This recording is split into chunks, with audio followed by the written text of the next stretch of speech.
Meu grupo ficou responsável por apresentar o seminário sobre o eletromagnetismo. O componente curricular é física e tem como docente o professor Alexandre Lopo. Os discentes do grupo são Gabriel Cauã, Marcos Antônio Gama, Miguel Alves de Souza e Ricardo da Silva Santos. Bom, e o que é o eletromagnetismo?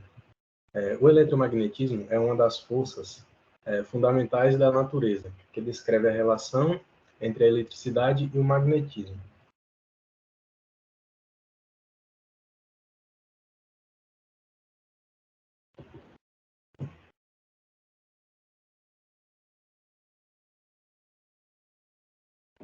Então, essa teoria unifica esses dois fenômenos aparentemente diferentes em uma única teoria, demonstrando como estão interligados.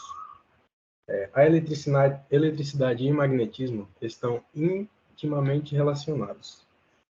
Quando uma corrente elétrica flui por um condutor, cria um campo magnético ao redor desse condutor. Da mesma forma, um campo magnético variável pode induzir a corrente elétrica em um circuito próximo. O eletromagnetismo tem inúmeras aplicações em nossa vida cotidiana, desde motores elétricos, geradores, transformadores, até dispositivos de comunicação sem fio, como rádio, televisão, telefonia celular e tecnologias de informação.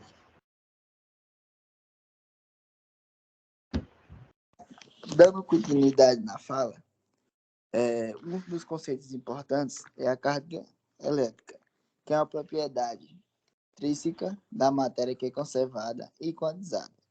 De acordo com o Sistema Internacional de Unidades, ela é a medida em Coulomb para a força elétrica. É a força de interação, atração ou repulsão entre cargas elétricas com sinais opostos ou sinais iguais, respectivamente, de acordo com o Sistema Internacional de Unidades, a sua unidade é Newton. O campo elétrico, propriedade de física, gerada no espaço por um corpo eletricamente carregado. De acordo com o Sistema Internacional de Unidades, a sua unidade é o Newton por Coulomb. A lei de Gauss compara o fluxo total e de um campo elétrico sobre uma superfície gaussiana.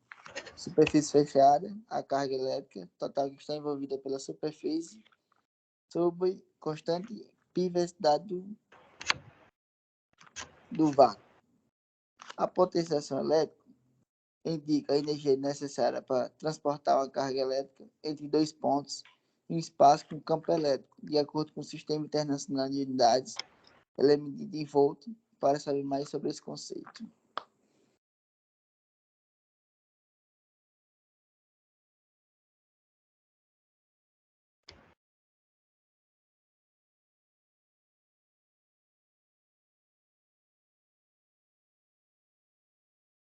E o potencial elétrico indica a energia necessária para transportar uma carga elétrica entre dois pontos em um espaço com campo elétrico.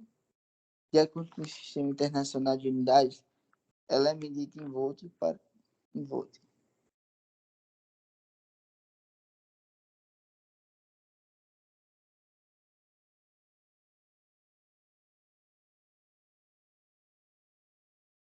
Pode passar.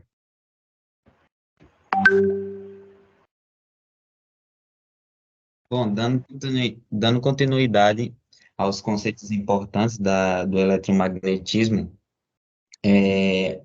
a gente tem a resistência elétrica. Então, a resistência elétrica, ela é uma propriedade que tem finalidade de resistir ao transporte de correntes elétricas. E, de acordo com o Sistema Internacional de Unidades, a sua unidade é medida em ohms. Falando um pouco mais sobre a tensão elétrica, ela é a diferença entre dois potenciais elétricos e ela tem como unidade de medida que são os volts. O campo magnético, ele tem como propriedade intensificar ele tem como propriedade intrínseca da matéria ou que pode ser produzida pelo movimento de partículas eletricamente carregadas. E sua unidade de medida são em Tesla. A força magnética, ela pode produzir um campo magnético sobre um corpo eletricamente carregado em movimento ou dotado de propriedades magnéticas específicas. No caso da sua unidade de medidas, ela é medida em newtons. Falando mais sobre o fluxo magnético, ele é a quantidade de campo magnético que percorre a uma determinada superfície. E sua unidade de medidas são em Weber. A lei de Faraday, ele afirma que a força eletromotriz é produzida quando ocorre uma variação de fluxo magnético em um circuito elétrico. Isso é um conceito sobre a lei de Faraday. E as equações de Maxwell é um conjunto de equações que resumem as leis do eletromagnetismo, servindo para analisar diversos fenômenos, estudos em eletricidade e também sobre o magnetismo e óptica.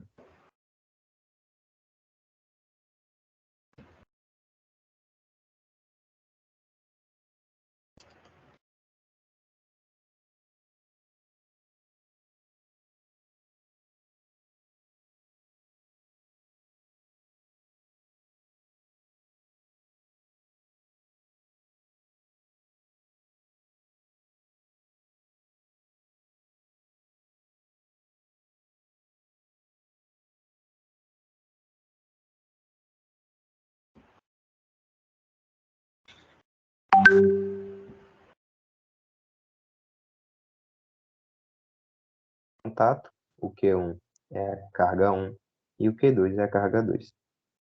Temos também a lei de Coulomb, que é uma lei muito utilizada dentro do eletromagnetismo, e diz que a força elétrica é igual à constante eletrostática vezes o Q1 e o Q2, sendo as cargas elétricas, sobre a distância ao quadrado. Nós temos o campo elétrico, a equação do campo elétrico, que vai calcular a intensidade do campo elétrico, sendo o E igual ao F sobre Q, sendo E a intensidade do campo elétrico, o F a força elétrica, o Q e a carga de teste. Temos também outra forma, mesmo relacionada à intensidade do campo elétrico, que é o E, sendo a intensidade do campo elétrico, o K sendo a constante da eletrostática, o Q sendo a carga geradora e o D ao quadrado da distância. Para finalizar, aqui nós temos as equações. Pode voltar. Para finalizar as equações, nós temos aqui a última, não menos importante, que é a energia potencial elétrica. E a energia potencial vai ser igual ao K vezes ao Q, vezes o Q sobre o D, sendo que o E é a energia potencial, o K é a constante eletrostática, o Q maiúsculo seria a carga geradora, o Q minúsculo a carga de teste e o D a distância. Agora, como foi passado para a gente, nós trouxemos o simulador e como exemplo a gente trouxe a lei da indução do eletromagnetismo de Faraday. E consiste em mover um ímã ao redor do indutor que vai alterar o campo magnético do indutor, que fará com que a corrente flua através do indutor. Esse fenômeno é chamado de indução eletromagnética. A corrente que flui do indutor é chamada de corrente induzida. Temos ali de vermelho a corrente induzida e na direita pode-se ver o indutor e o ímã passando por esse indutor, tendo um fio em volta dele. Quando o ímã para, o campo magnético não flui. Quando o ímã está fora desse indutor, o campo magnético não flui. A intensidade da corrente induzida é proporcional à quantidade de mudança do campo magnético. Com isso, a mudança do campo magnético será proporcional à corrente induzida. Aí vendo que, com a descida do gráfico, Pode-se perceber que com a passagem do ímã, a corrente induzida flui de melhor forma ou de menor forma.